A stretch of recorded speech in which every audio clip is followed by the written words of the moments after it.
اعوذ باللہ من الشیطان الرجیم، بسم اللہ الرحمن الرحیم۔ حکیم قیوم خان سنیاسی کشتجات یوٹیوب چینل پر اپنے بھائیوں سے مخاطب ہے، اور آج میں اپنے بھائیوں کے لیے ایک کشتے کا نسخہ لے کے آیا، اور یہ کشتے کا جو نسخہ ہے یہ اکثیر شنگرف خاص کے نام سے بنتا ہے، یعنی اس سے تلا بھی بن جاتا ہے اور ساتھ میں کشتہ بھی بن جاتا ہے۔ استعمال اور فوائد تو میں بعد میں بتاؤں گا، لیکن پہلے اس کے اندر جو اجزاء آپ کو درکار ہوں گی وہ آپ بھائی نوٹ فرما لیں۔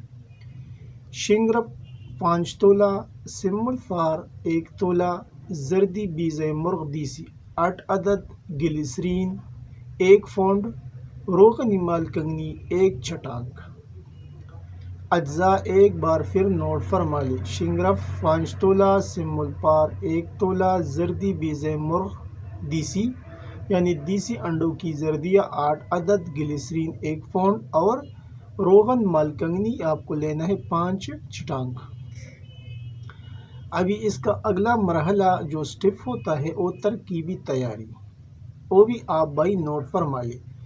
شنگرف کی 4-5 عدد صاف ڈلیا چن لینا ہے، اور اس میں 1 تولہ سمل فار سفید کا پاؤڈر وہ بھی آپ کو کرنا ہے، یعنی سمل فار سفید کو بھی آپ نے پاؤڈر کرنا ہے، اور انڈی توڑ کر زردیاں الگ کر لینا ہے۔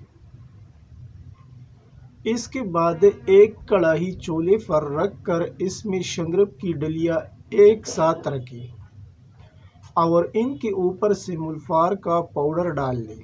انڈی کی زردیاں ایک ایک کر کے یعنی ارد گرد بچھا دیں، یعنی سائڈوں سے جو زردیاں ہے وہ آپ کو بچھانا ہے۔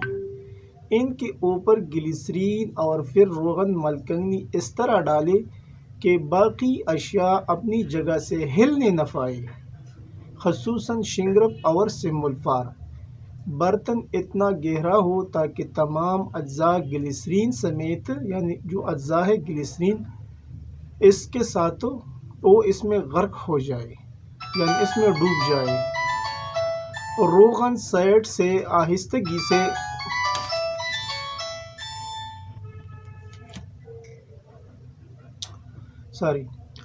روغن سائڈ سے آہستگی سے ڈالے۔ اب نیچے درمیانی آگ جلا دے۔ جب زردیاں جل کر سیاہ ہو جائے تو آگ بند کر دے۔ شنگرف احتیاط سے اٹھا کر ٹیشو پیپر سے آئل صاف کر کے کرل میں ڈالے اور خوب کرل کر لے۔ یہ روغنی سا گہرا رنگ لے آئے گا۔ نہایت باریک پیس کر اس کو محفوظ رکھیں، اور اس سے جو روغن بچا ہے یہ روغن لاجواب تلا ہے۔ نیم گرم کر کے فن چھان لے اور الگ محفوظ کر لے۔ خوراکی بھی 2-3 قطرے دودھ میں ڈال کر ہمراہ کشتہ دے سکتے ہیں، یہ نہایت اچھا سا دوا بنے گا اور یہ بے ضرر رہے گا۔ اور اس کے علاوہ جو اس کے خواص اور فوائد ہیں وہ بھی نوٹ فرما لیں۔ فالج، لقوہ، ضعف باز، ضعف انتشار، نمونیا، بچوں کی پسلی کا چلنا، نیز، برودت و بلغم کی پیدا شدہ اکثر امراض اور علامات کو ہمراہ بدرقہ مناسب جڑ سے ختم کر دینے کی صلاحیت رکھتا ہے۔ ابھی اس کے جو استعمالات ہیں وہ بھی کچھ میں آپ بھائیوں کو بتاتا ہوں۔ ضعف باز کے مریض کو 4 چاول شنگرف بوقت شب کھانا کھانے کے بعد آدھا گھنٹے بعد 5 گرام لبوبی کبیر خاص الخاص جو اشرف والوں کا آتا ہے اس میں رکھ کر نیم گرم دودھ جس میں چوہارے ابالے گئے ہو ڈالنا ہے اور اس کے ساتھ پینا ہے۔ یعنی جو دودھ آپ استعمال کر سکتے ہیں اس میں چوہارے ڈال کر ابالو، اور پھر اس دودھ کے ساتھ یہ کشتہ لبوبی کبیر 5 گرام میں مکس کر کے یہ آپ کو لینا ہے۔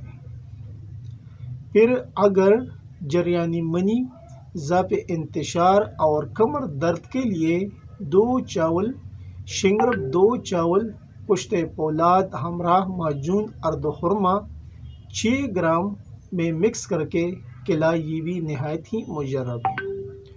اگر نمونیا کے لیے یوز کرنا ہے، نمونیا کے مریض کو 2 تا 4 چاول شنگرف، 2 چاول کشتے باراسنگا ملا کر ہاف بوائل انڈے کی زردی میں شہد میں حل کر کے استعمال کرنا ہے۔ اگر یہ استعمال نہیں کر سکتے تو پھر اس کو جوارشی جالینوس 5 گرام میں رکھ کر کھلائے اور اوپر سے لونگ اور دارچینی کا قہوہ پلائے، نہایت ہی مجرب ہے۔